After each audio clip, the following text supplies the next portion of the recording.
Breve Naturprodukter, de har altså problemer, når de tørrer skinker. De får en masse mug. Tror du, Turbulin det kan klare det?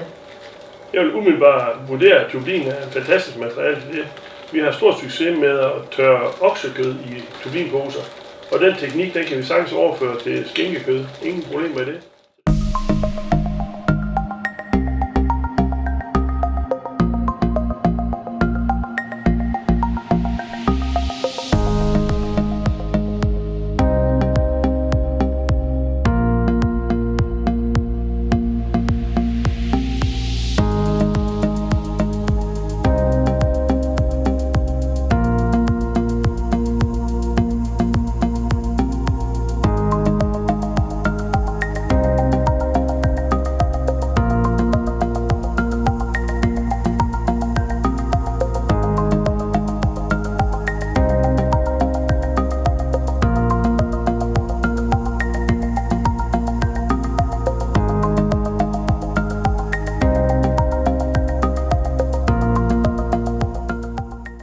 Før vi brugte turbinposer, der havde vi en utrolig meget manuelt arbejde for at lave de her skinker. Både nedvaskning af skinker for at holde skimmel nede, hele tiden kontrol.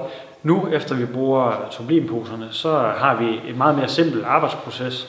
Vi har en gang, hvor vi pakker dem, så modner de og svinder, og så pakker vi dem ud igen og trækker al skimmel af på ydersiden af posen. Det er simpelt.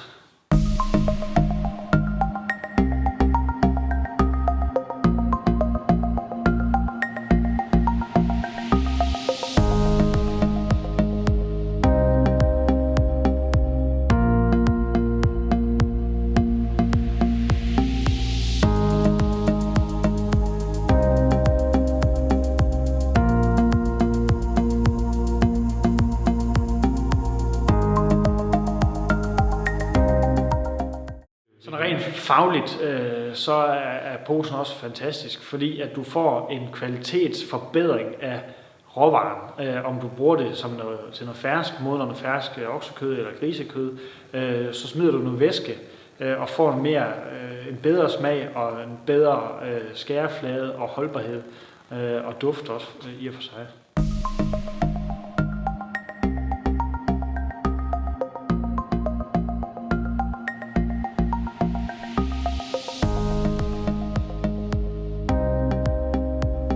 Den her teknik, som vi har udviklet her, og hele den her modningsproces, passer bare lige ind i vores udvikling, og den tendens, der er lige nu.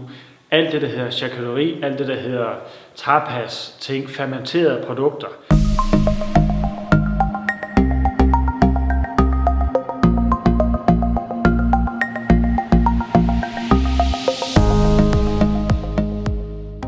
Husk de der økologiske ris, vi ude kigge på, Jens. Det kan jeg. Det var en rigtig god dag, hvor vi snakker om, hvordan vi kunne gøre det bedre. Og jeg kan huske, du lover mig, at Turbulin, det var løsningen på at tørre skinker i Danmark. Uanset hvad klima, så får du det produkt her. Jeg tror, det er lykkes. Så, Jeg synes, vi kan se, at Turbulin det virker, Claus. Ja. Skål på det. Tillykke med succesen.